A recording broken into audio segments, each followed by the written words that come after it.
Good morning, everyone. We will start in a bit. Give everyone a couple of minutes, and then we will commence the presentation.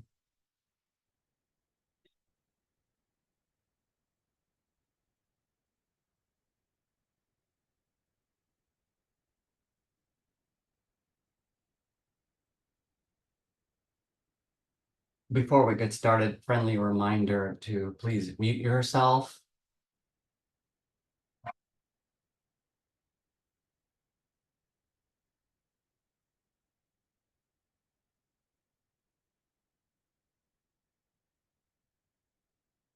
Okay, I will start in 1 minute.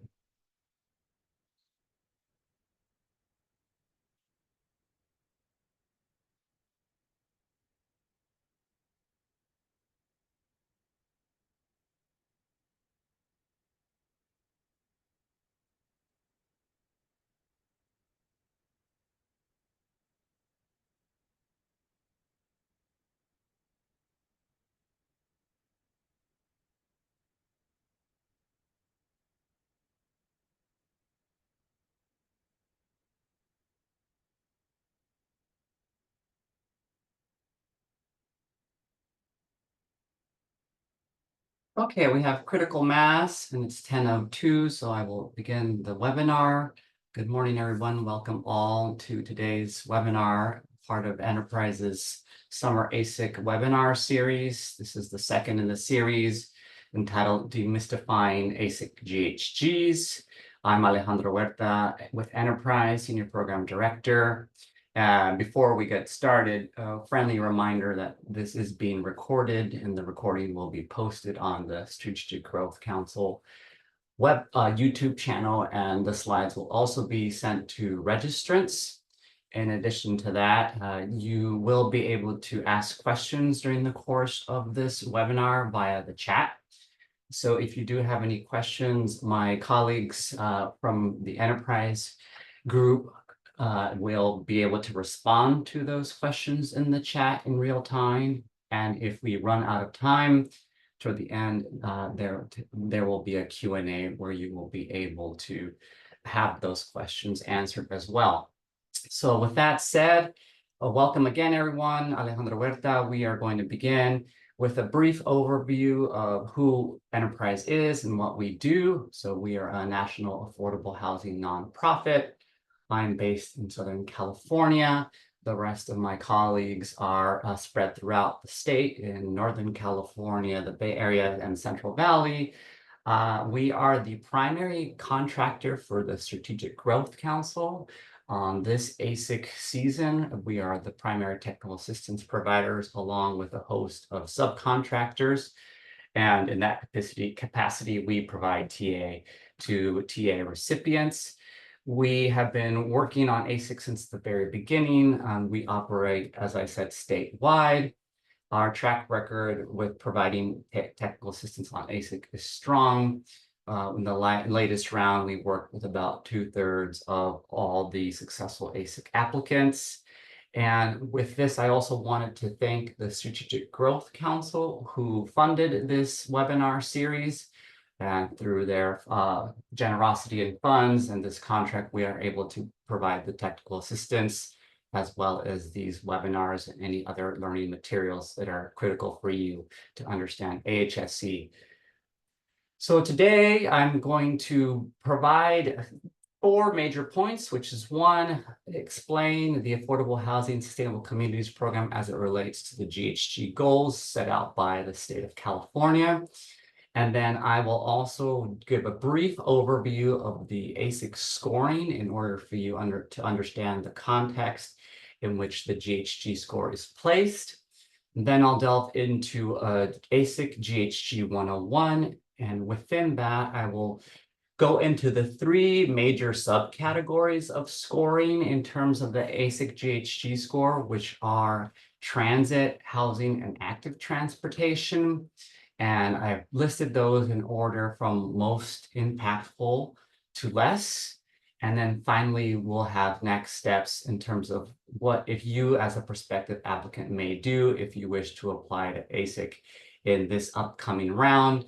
which will most likely be from January 2025 through March 2025. That's round 9, although that is not set in stone. So first, let's talk about big picture, the goals of AHSC, or the Affordable Housing and Sustainable Communities Program, in terms of the GHG reductions. In order to do that, we need to take a step back and frame and also explain what the AHSC program is. And by the way, if you were not able to attend the first webinar, which was an AHSC 101, one of my colleagues will put in the chat the link to the YouTube video of that recording, which you can watch in your own time.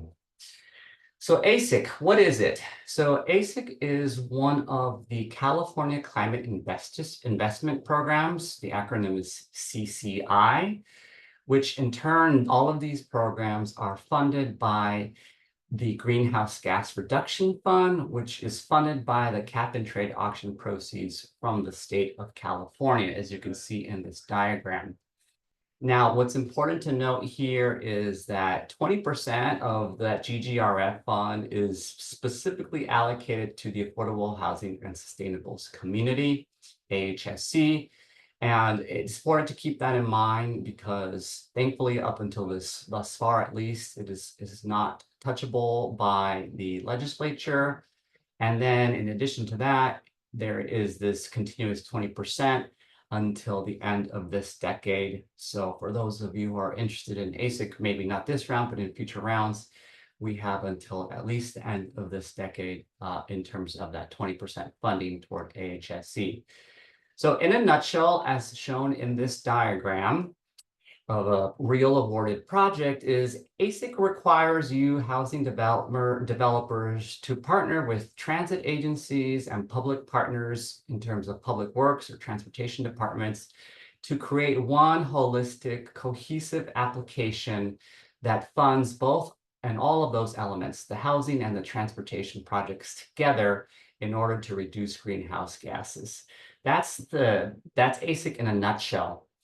And I wanted to give you all a sense of how much AHSC has funded over time in any given round, what the notice of funding availability is. As you could see here, it's shifted over time from 550 to 808 million. This makes AHSC obviously one of the largest funding sources in the state of California.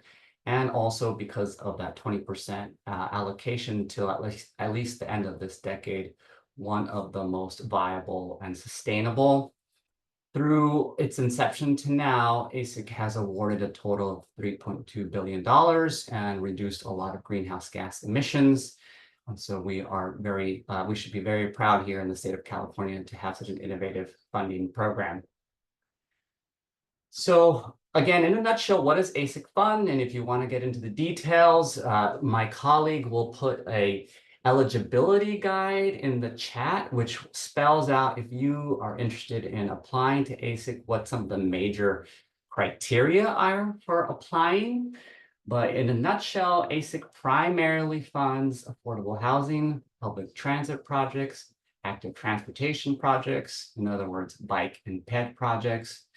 And I should say, and to clarify, the affordable housing development is usually the largest chunk of the requests in any given AHSC application. And the reason I underline public transit projects today is just to emphasize that that will be the primary focus of today's GHG webinar. And all of these projects really at the end of the day, as you can see here at the bottom of the slide, are really projects that reduce greenhouse emissions by reducing VMT, which is an acronym to mean vehicle miles traveled, which is just a wonky way of saying how many miles we travel in our private vehicles. So that's what AHSC primarily funds. Of course, there are some nuances to this, which I won't get into today, but you could check out the AHSC 101 YouTube recording. So why does AHSC fund all of these projects that reduce GHGs and specifically reduce VMT, i.e. the vehicle miles traveled? And that really is because, as you could see in this slide, 38% of our overall GHG emissions in the state of California come from the transportation sector. Now that's obviously huge, and it means that part of that is our own personal vehicle use as we commute from one place to another. So ASIC is really trying to address how to reduce that part of the pie, how to get it down in order to reduce our overall GHG emissions throughout the state. How does ASIC do this? Here's a really good visual representation of that. So, and it does it in two big ways. Number one is ASIC really attempts to solve the problem of the overreliance of vehicle use in terms of building affordable housing near existing transit. So that's really key. And also not just any type of housing, but infill housing. As you could see here, this is a before and after of a project in the city of Los Angeles, which is literally built around a subway portal. This is the Santa Monica, Vermont project that was funded by AHSC. Took otherwise sort of underutilized lot and parcels adjacent to the transit station and built affordable housing around it. And in addition to that, ASIC also accomplishes this goal of getting us out of our cars and on our feet and onto our bikes and into public transit by locating these houses next to not only the transit, but also other key destinations. And in this case, as you could see here in the middle slide, this site is amazing because it is not only located on top of a subway portal, but also within walking distance to several key destinations, including the local Los Angeles Community College. So that's one mechanism that ASIC uses to address the challenge of our over-reliance on personal automobile use. The second way it does this really, again, is to get us out of our use and habit of single passenger vehicle use by increasing walking and biking and public transit use and shared mobility by investing in those types of projects, by building the bike lanes, improving the sidewalks, and also working with transit agencies to increase transit use. And here is an example on the right of an awarded project in the city of Riverside. This was a very unique project where the local transit agency, the Riverside Transit Agency, was able to use ASIC to provide some gap financing for a mobility hub. And here it is shown completed. And that mobility hub was a very successful GHG project because what it does, as you can see in the image, is it brings together many local bus lines. And by doing so, was able to demonstrate an increase in ridership. So those are the two major ways that AHSC attempts to reduce greenhouse gases and VMT.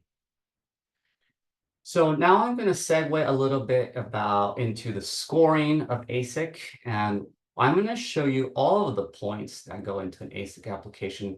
And then at the end, I'm going to call out the importance of the GHG scoring within the context of all the points.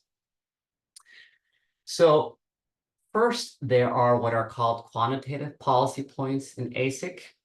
Now, these are a very large chunk of all the points, 52 out of the 100. And next webinar will focus on the top line here, which is the active transportation and transit improvements, which is not the focus of this webinar, but will be on the next one.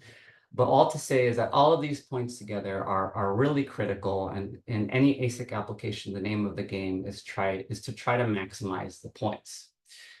The second set of points are based on your narrative, which is 18 out of the 100 points. And these address all of the questions that will be asked by the state.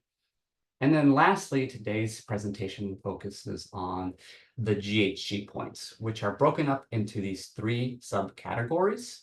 Altogether, these form 30% of the overall score. This is why we emphasize that the GHG score is critical in a successful ASIC application, why it's critical for partners to work together in identifying a transit agency that can help identify a robust GHG. project, as well as other GHG components that are also in the control of you, the developer. And one of the things I want to emphasize here before I get into the weeds is efficiency sometimes is a term that is confused. Some people think that efficiency means how efficient my affordable housing development is because of energy efficiency, or how efficient the transit mode is that I'm using AHSC to fund because it's sort of a newer vehicle, but it's not related to that. It's the cost efficiency, which I'll explain next. So those three categories that I just showed, I'm going to translate them into plain English, which are number one, the transit and shared mobility GHG reductions. So these are the GHG reductions that you will get from partnering with transit agencies and other local transit providers for things like transit projects, car share projects, carpool, on-demand transit, and bike share. The shared mobility is really what that last part of the sentence is the car share, carpool, on-demand transit, and bike share. And then the second set of points here comes from what's called project area, which in this case is defined as the GHG reductions coming from your affordable housing development itself, plus transit passes that are part of the AHSC application, and the active transportation, like the bike and ped improvements, are folded into that second category. And lastly, the solar PV that is part of your affordable housing development is also part of that scoring. What I want to emphasize here, as you can see, is that you only can quantify or get GHG reductions for solar PV that is above code. This is a relatively new change to AHSC, and it's really important to understand that because you can only get GHG credit for anything that goes above and beyond, not just what's code required. And then to explain cost efficiency, that really is your total GHG emission reductions over the dollar. So what the state wants is more bang for their buck. In other words, the higher the GHG reductions for the less cost is what will reward you higher cost efficiency points. So of these 30 GHG points, the reason I keep emphasizing public transit is because in reality, 20 out of the 30 points are influenced by the transit. Upon first glance, as you see at the top, it may seem like the transit and shared mobility category is only worth 5 points. But in reality, because the cost efficiency score takes into account the total GHG emission reductions, that means that, in fact, 20 out of those 30 are influenced by the transit because that is also incorporated into the total GHG emission reductions. So that's why, again, transit tends to have the largest say in how competitive an AHSC application's GHG score is. So now I'm going to do a real quick GHG 101 for AHSC, and then I will show you all of the categories that make those points up. But before we do that, I want to dispel one of the largest sort of myths or misconceptions about GHG reductions in AHSC. And that is that historically, at least at the beginning, there was this idea that you as a developer needed to hire a GHG modeler to create a model for the GHG reductions, and that was necessary and critical and advantageous for an AHSC application. Now that, as of today, the recent round and future rounds is no longer true. But the fact of the matter is that the GHG calculator is a publicly available document. And thanks to the efforts of the California Air Resources Board, or CARB, has been made relatively easy to use with a lot of explanations so that anyone can really access it. So I'm going to take this opportunity now for just 1 second to pause and let one of my colleagues share the CCI website in the chat, which will point you to where to find the calculator. And what I will encourage you to do during the course of this presentation is you can open up the GHG calculator yourselves, and we will use that as a way to take us through the rest of this presentation. So let me model that for you live. So if you go to the CCI website, you will do a Control F or scroll toward the bottom and look for the Strategic Growth Council AHSC program. And you'll want to click on this calculator tool here. And that will be the GHG calculator from round 8. And this shifts from round to round. But lately, there has not been too big of a change in the calculator. That in turn will pop up this document. This is the GHG calculator, again, publicly available and relatively easy to use. So I will use this calculator throughout the course of this rest of the webinar to go through the main points here. So let's get into it. So as I shared before from the scoring slides, the GHG reductions come from these 3 major categories. Again, there are some nuances, but generally there are your affordable housing inputs, your public transit ridership inputs, and your bike ped inputs. And I want to share that, of course, shared mobility is incorporated into the transit ridership category as well. So what is the most impactful in the GHG score, given that there are these 3 competing categories? This is often a question that I get. And the reality is, as I mentioned in the scoring slide, is that the transit ridership component is the most important. And I want to emphasize from here on that it is a transit project that you will incorporate into your AHSC application that will increase ridership. If there's anything that you should learn during the course of this webinar, it is that we are looking for a transit project that increases ridership, and I will explain that further. So where do you get these transit GHG reductions, which are so elusive sometimes and hard to understand? So you get them from partnering with a transit agency that can create a project or fund a project rather that will result in a new net ridership increase. I underscore this last piece because it is sometimes hard to understand. So let me break it down. Basically means that you cannot take credit for something that's already there. For example, if you're saying, I'm going to buy these buses, and then that bus will naturally, over the course of the next 5 years, have an increase in ridership, you cannot take the credit for that ridership that would naturally occur regardless. You have to tie it to how AHSC is going to create that new ridership. And in addition, you cannot claim the ridership that is already there. In other words, you have to exclude the baseline. So this is sometimes hard for people to understand, but if you take a step back, you really have to think, without AHSC, this project, whatever it is, would not happen, and that ridership would not happen. And AHSC, therefore, is fulfilling a critical role in terms of increasing the ridership of that transit project. So how do you get new net ridership increase? Well, before I get into this kind of 3 ways to do that. It's 1, you have to identify a local transit agency within your project site that's willing to work with you to identify that transit project. And this is how a transit agency normally does this. So number 1 is it will help identify a transit project that increases service. And that is usually tied with the procurement of, for example, vehicles to increase that service. One example is a transit agency will buy 5 new buses and reduce the frequency from 20 minutes to 10 minutes. And by buying those 5 buses with that service increase, it will increase ridership. So that's one way transit agencies can create that new net ridership. Second one is by improving reliability and safety of a transit project.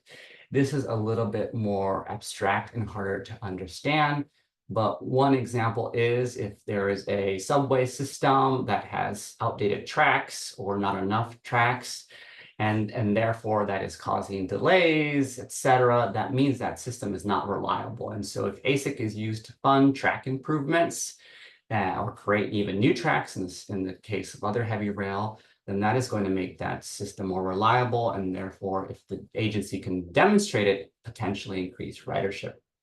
And the third way to do it is to decrease travel times. This also can be a little bit abstract, but I'll give you one example.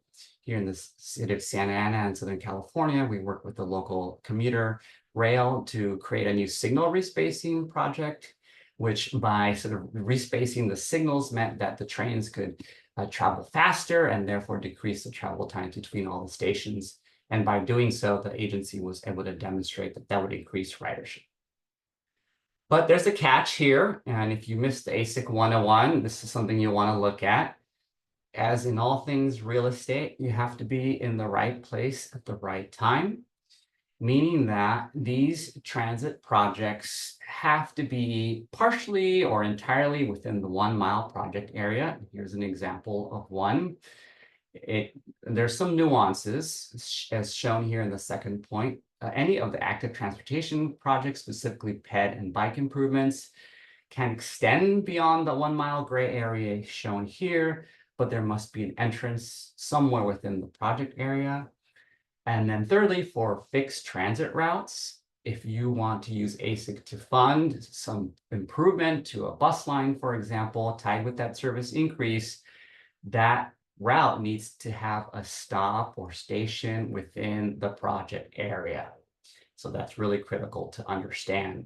So as you look for housing development potential sites, always think about, am I within a mile of one of these stations or stops?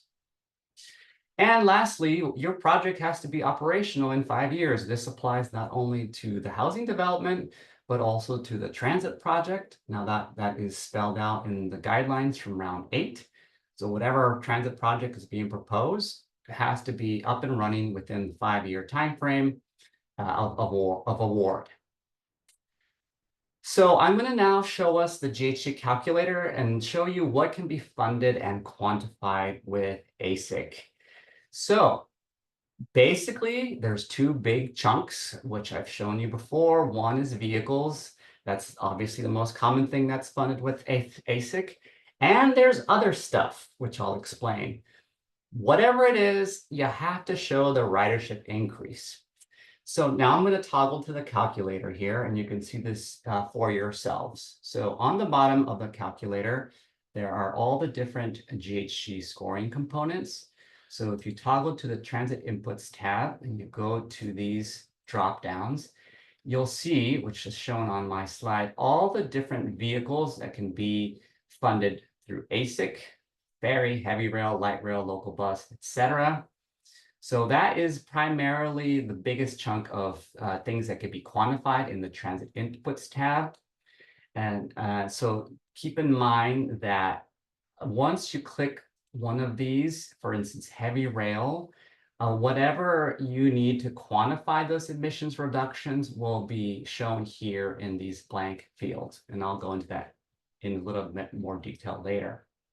So those are the transit vehicles that can be funded and quantified. And I want to emphasize quantified here because that leads us to one of the next myths about ASIC GHGs, which is that replacing buses with electric buses will reduce greenhouse gases.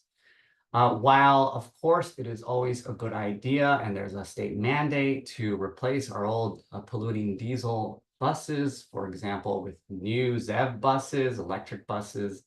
Replacing the buses by themselves will not generate new ridership.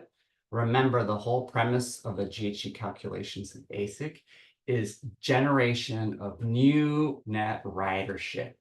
So unfortunately, if that replacement of the buses is just a 1-for-1 swap and it's not tied to any of those 3 things and it does not show a net new ridership, then actually that is not even an eligible cost because you cannot quantify it. And that is also in the guidelines. So wanted to make sure we all dispel that myth right away. And there are other things that can be quantified in ASIC, and these are a little bit more conceptual, and which I'll explain next. Before I do that, operations, as you can see here, is allowed to be funded with ASIC money, but in full disclosure, that oftentimes does not lead into high GHG reductions because the costs to fund the operations tend to be high relative to the actual GHG output. So just caveat there. Other things that tend not to be used a lot but are possible are fare reduction and shared mobility, which I've discussed before. The latter two are sort of question marks in terms of the competitiveness, but are still an option. And then on the top here, capital improvements is actually an intriguing category. And if you go to the GHG calculator, you'll see that there is this category here called capital improvement. This is one of the very important parts of a successful GHG transit component, if you can find it. And what that basically means, a capital improvement, is anything that is not going to put a transit vehicle into commission, but that nonetheless leads to ridership increase. So I'll give you an example. So here in underline is an example of a capital improvement, which is new rail stations. So new rail stations are not, of course, putting in or commissioning new vehicles into the world. So therefore, you don't have the GHG emissions from those vehicles. But by building a new rail station, like in the case of the Riverside Mobility Hub, you're able to put together all these different modes of transit into one place and create ridership increases from there. So that's an example of a capital improvement. Other examples from round 7 that were awarded were your traditional procurement of buses, and I want to emphasize that it was many buses at that, as well as rail cars. And in one very innovative project, there was the idea to convert an old rail locomotive into a zero emission rail locomotive, basically able to then take a decommissioned rail locomotive and put it into service, and that had large GHG reductions. So people often ask me, what is the goal, or is there a goal for the transit GHG reductions? And the answer is there is no goal and there is no magic number. And the reason for that is because every year things shift. Every year, remember, your project is scored against everything else in the state. And sometimes there are external factors like the pandemic that influence ridership. So there's no answer, there's no goal, but the best we can do as TAA providers and as you as prospective applicants is to see what it was awarded in previous rounds. So here is an example of what that looked like in round 7. Of course, round 8 is to be determined, but you could see these are the averages according to all the project area types, and this is the overall average. So if you're looking at a GHG project with a transit partner, keep these numbers in mind because they may be useful as a comparison. But again, that does not guarantee that the next round will have the same numbers. One more thing to share before I forget, and this is really critical, especially for the transit agencies in the room and for the developers to understand, is that a transit agency must be able to model and back up the ridership increase. And now the reason I mention this is because there are a lot of good ideas out there that are thrown out into the world in terms of transit projects.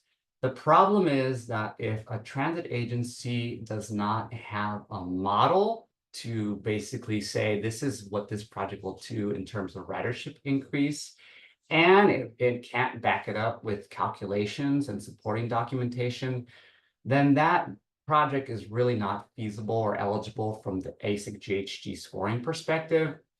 And at the end of the day, the reason for that is because the transit agency must submit on their own letterhead the calculations for the ridership increase and provide a rationale for it, as well as any supporting document. So it's really critical that we first check with the transit agency to make sure that there is going to be a viable way for them to calculate the ridership. And if they don't have it, you have to move on to another project. And what that means in reality is, let's just say you are contemplating a capital improvement project, for example, bus lanes, is the transit agency will need to calculate all these fields that are here blank. And the reason the GHG calculator is so easy to use is because once you put in all these fields that are given to you typically by the transit agency, that will spit out the GHG reductions right here. So again, there is no mystery here. It is really simple, but not easy for the transit agency to provide these inputs. You plug them in, and then you see what the GHG calculator spits out. So that's what I mean by the transit agency needs to have a methodology to calculate the ridership increase. They have to be able to put the stuff into these fields in order to quantify it. If they can't, then it's a non-starter. So I'm going to finish this transit section by kind of busting other transit GHG scoring myths. Before I do that, I'm going to take us a little bit backwards. Sorry, I think I skipped the slide, which is an example of a capital improvement project in a round 7 awarded application, which is really important to look at, is this project in San Jose that is basically cooperated with the local transit partners to build bus-only lanes. And you could see here in the circle that that had a large GHG reduction for a couple of reasons. Number one, as I mentioned, a capital improvement project like creating bus-only lanes does not in and of itself lead to any GHG emissions because you're not funding the vehicle, you're actually building the bus-only lanes. And secondly, and this is a little bit one of the nuances here, is you could see here, there's a 30-year lifespan of those bus-only lanes. So you're getting to get the GHG reductions benefit from 30 years worth of a project versus, say, for example, a bus that may only last 10 to 12 years. So this is often one of the most strategic ways of looking for a competitive ASIC transit project is by looking for capital improvement opportunities within 1 mile of your housing site. So let's go through some of these other myths really quickly. So one of the myths that I often hear from developers about is that their future ASIC project site, their housing development is near transit with high ridership, and therefore that means that we will have high GHG reductions. Sadly, no, and that is for the reasons I outlined before. As you all remember, the whole point is new net ridership, so you cannot take credit for the GHG reductions that are already in the project area, unfortunately. And I know I hear a lot about that, but this is just the plain truth about the way the ASIC GHG calculations work. So that's one myth to dispel. Another one, that's another sad one, is that shuttles give you high ridership. And while I definitely understand the intent and the good intent of saying I'm going to use shuttles to get my residents from here to the local hospital, unfortunately, shuttles tend to have low ridership to begin with. So creating a new net ridership, if any, is very challenging. And even in some cases where we've seen shuttles tried to be used for the GHG score, you end up actually having negative GHG points because then you have extra shuttles on our roads and streets with very few passengers, and in fact leading to higher GHG emissions. Another sort of myth that's a little bit hairy is that amenities increase transit ridership. Well, this is a little bit more nuanced, but generally speaking, amenities don't increase ridership unless, and this is a big unless the transit agency can model it. Because as you remember from that previous slide, if the transit agency is able to demonstrate that a project increases ridership, through any of those 3 modes, then yes, they can quantify and put those into the GHG calculator, then yes, potentially. But generally, amenities by themselves, like for example, adding new lighting or more comfortable seating, will by itself not increase ridership, even though in our kind of common sense, we think that it may help spur ridership, but it's unfortunately not easy to quantify. So with that, I'm going to take us to the next big set of GHG points. And so I'm going to toggle away from the transit inputs tab into the affordable housing inputs tab. And if you have an affordable housing project, what I would encourage you to do right now is to take a copy of this and start filling it out. But before you do that, there's 2 fields you must fill out before any of this GHG reduction is auto-calculated. And one is that you have to fill in the county that your project is in. And second is you have to fill out the project area type. I'm not going to get into the weeds on this. If you ask for capacity building TA, which I'll share at the end how to do, we can explain this further. But for now, you can default to either TOD or ICP. If you're in urban, highly urbanized areas, TOD or ICP, or if you're a rural or RIPA project. But again, we will explain this with capacity building TA. But for now, just choose either TOD or ICP. With these two fields filled out, the GHG calculations will be automatically produced. So once you filled out those two fields and you begin to put these things into the calculator, that will give you your GHG emissions reductions here. So let's talk about affordable housing. So before we get started, one of the myths I want to dispel, and this isn't actually about affordable housing, but the reason it's in here is because transit passes are lumped in the calculator into the affordable housing inputs, as you could see here. So the myth often that I hear is, or misconception rather, is that buying transit passes will increase ridership. That's not necessarily myth. It is true, but the fact of the matter is you will get credit for 3 years of transit pass GHG reductions, but everyone across the board in AHSC is able to do this. In fact, it's required, I mean. And usually what we see is if you put additional transit passes here into this field, usually it's not going to give you that many GHG reductions, and usually it's going to be expensive. So, one of the critical things to think about is it worth it? And this duration of transit passes is really the hardest, is hard because it doesn't necessarily lend itself to high GHG reductions at the end of the day. So I wanted to dispel that misconception. So one of the things that people also ask me is about the scoring on the housing side. And same as with transit, there is no magic number. It shifts year to year because you're scored against all the other projects. But we can look at the previous rounds to basically look at what has been awarded. So as of round 7, these are the averages in terms of the number of units. And as you can see here, these are high count projects. On the right is a project that was awarded in LA County with 160 units, for example. And you could see the averages for projects like that were in the 121 to 131 range. So really large projects tend to get awarded in AHSC. So that may cause some of you some worry, but before we kind of explain that a little bit, another question I get is, if I increase, let's just say, for example, here, my density, will that get me higher GHG reductions? Or if I reduce the number of parking spaces, will that get me higher GHG reductions? Or if I make my project a mixed-use development, will that get me a higher GHG reduction?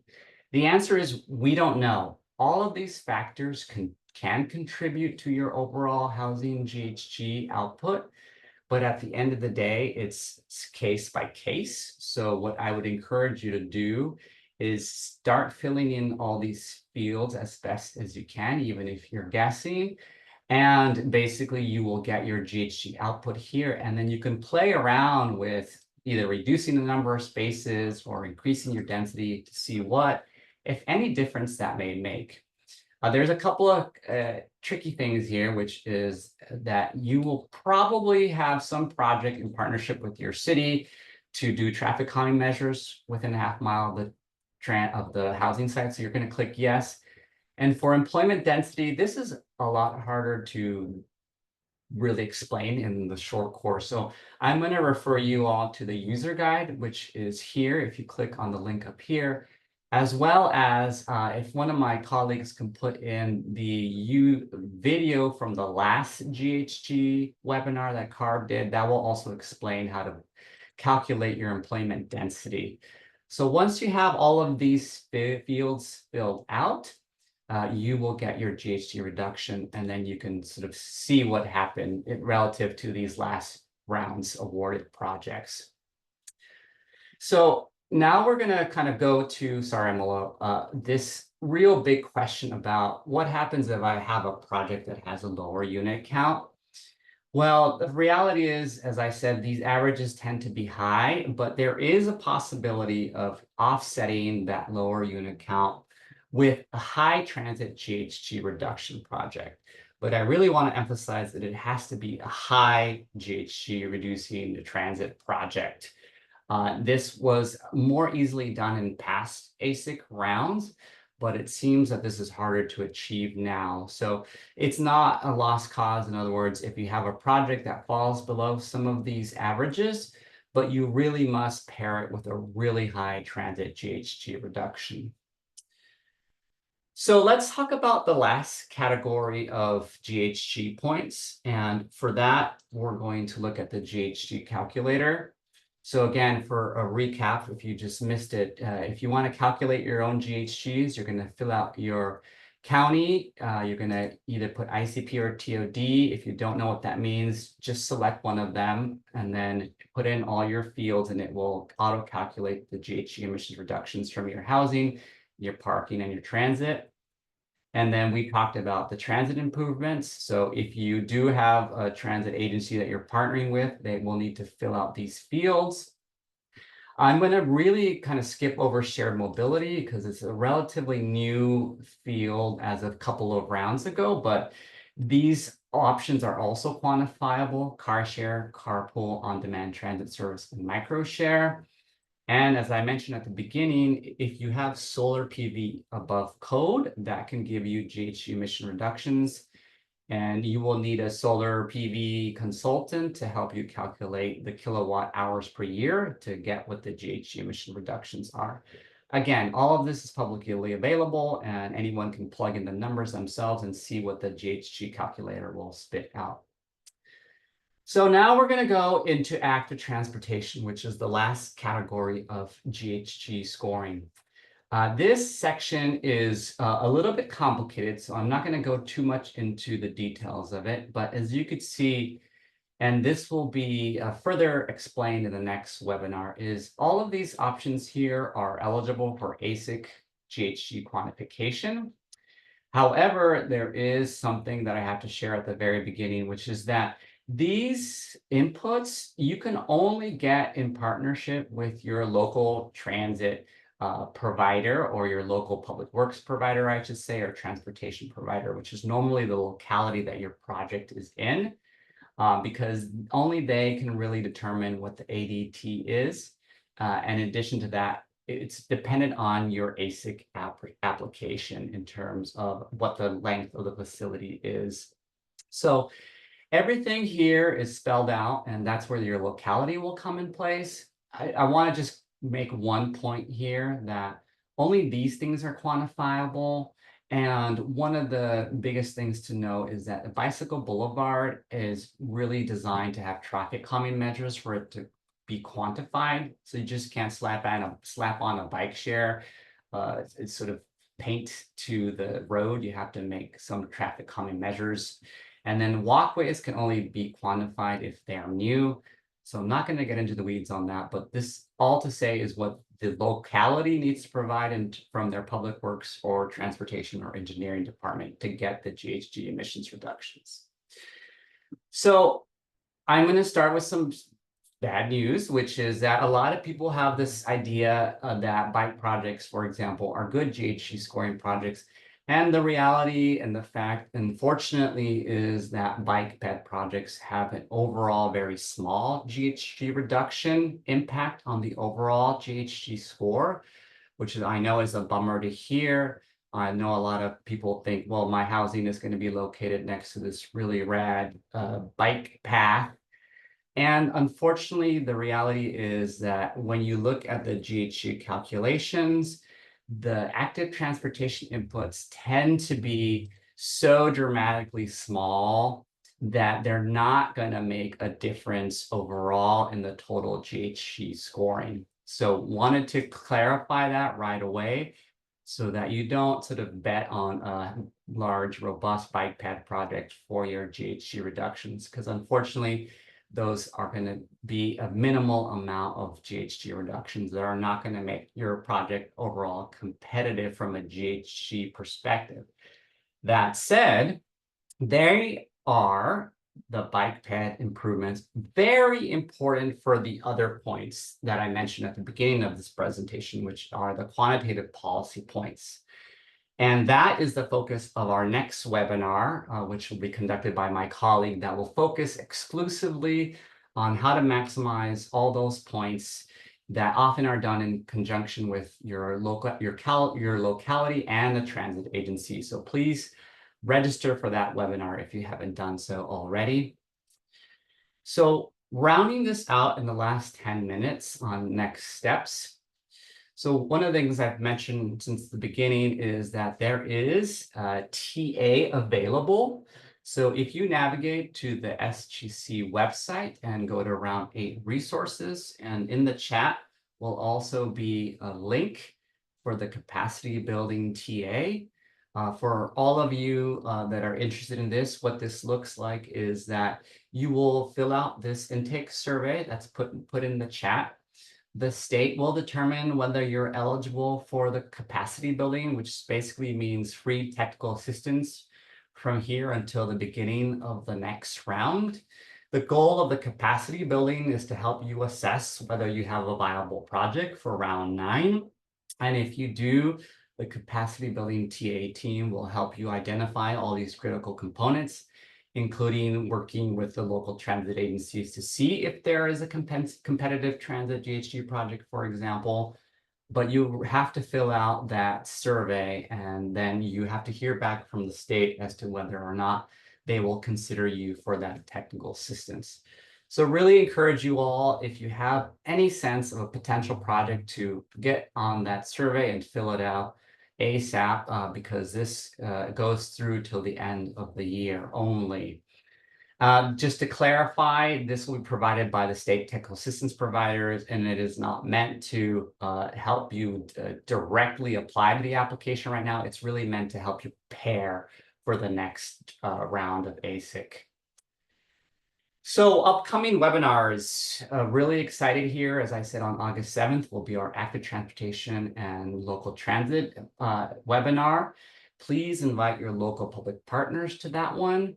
Next, on August 20th, will be our rural and tribal webinar. We'll focus specifically on rural and tribal projects. And then to round out the series will be the community engagement webinar, which will help you determine how best to conduct community engagement, which is a critical part of the AHSC narrative. That's on September 10th. In the chat, you can find the link to how to register for all these webinars. So we hope you can attend this. And now in the remaining sort of 8 minutes that we have left, just to repeat, GHG scoring is really important, 30% of the overall score, and of which 20% transit is really critical. And working with a transit partner to identify that is important. And last but not least is that the GHG calculator is available publicly, as you can see here, and you can begin to input your affordable housing development into it and or transit projects into it to see what it's going to spit out. And then once this webinar is over, we will post it on the YouTube channel from SGC, as well as send you the slides. So you will be able to review this slide deck and the presentation and see how your projects may stack compared to previous rounds. So with that, I want to open it up to Q&A, and I will ask my co-workers here to help me ascertain if there's any questions in the chat that haven't been answered, or if there's anything that anyone would like to come off of mute to ask.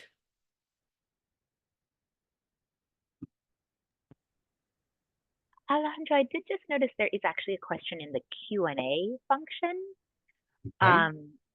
that says, could we please share more about how the projects that have been awarded AHSC assistance did so? So I think that might be about kind of what qualifies you for the free TA. Yeah, great question. So the SGC, the Strategic Growth Council, will look at various factors to determine whether you would be a good candidate for AHSC. So let me explain the process a little bit. You will fill out the survey. They will then sort of vet it internally and then determine a baseline analysis as to whether the project is viable or not. So critical to that, and earlier in the chat, if you weren't on it, you might want to look at the history, is there is an eligibility guide. So they will basically check to see if your project is even eligible to begin with. So if you do fill out that survey, please look at your project with the lens of that eligibility guide. Once they do that, they will thank you for putting that in the chat. They will sort of look at it in terms of what region is that project in. There are these kind of regional emphases that the state has. So if it's in a region that maybe doesn't have enough ASIC applications or hasn't participated, then they might give a priority to that. But there's a whole range of things like competitiveness, feasibility, et cetera. So I would just encourage you to fill it out, and rather than kind of worry too much about whether or not your project would be qualified or not, we will kind of help the state figure that out. So thanks for that question. I would like to know what, let me check that chat, or can someone help me? There's a lot of stuff coming in here. What features the successful projects included that earned them points? Louise, so that goes back to the slides on the scoring. The name of the game is to maximize the points. Not to necessarily get the 100 points, but really it boils down to three major things. One is a successful housing development that's financially feasible and that basically maximizes the number of units. Number two is partnering with a local locality, a local city, a local county to identify that big chunk of points. That will be the focus of the next webinar, which is bike and pet projects. And then thirdly, that has been the focus of today's webinar, is that large transit GHG project. In other words, a project that will increase ridership significantly, that will then lead to a high GHG score. Obviously, that's oversimplifying it, but those are kind of the three major categories. And again, I would encourage you to look at the ASIC 101 to look at the overall scoring criteria. Could we include chat links in the present materials that are distributed after the meeting ends? Yes, we can do that. Thanks for that, Tony. That seems easy enough. If you build affordable housing next to a rail station, can you get credit for increased ridership at that station? Unfortunately, no. As I mentioned before, you cannot get credit for what's already there. The whole point is how to use ASIC to use state dollars to fund something new that is going to create a new net ridership increase. So you have to exclude the existing ridership that's there, and you can't take credit for what would come naturally in the course of time.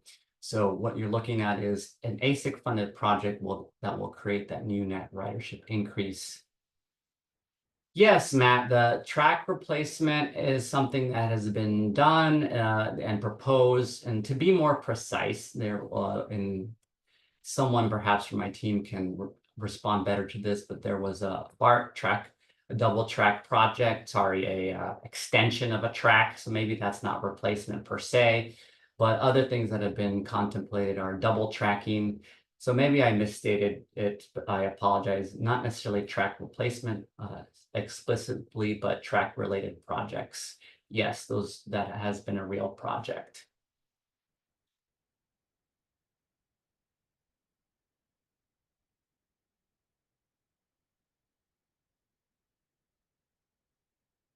Any other questions? If not, I want to thank everybody. If you have any follow-up questions, just want to throw out some ideas, in addition to filling out the survey, you can feel free to email me here at ahuerta@enterprisecommunity.org, and I can answer any questions you may have. Of course, if they're too detailed, then I may just defer to the survey, but feel free to email me if you have any questions. I can definitely help to answer them. So here's my email.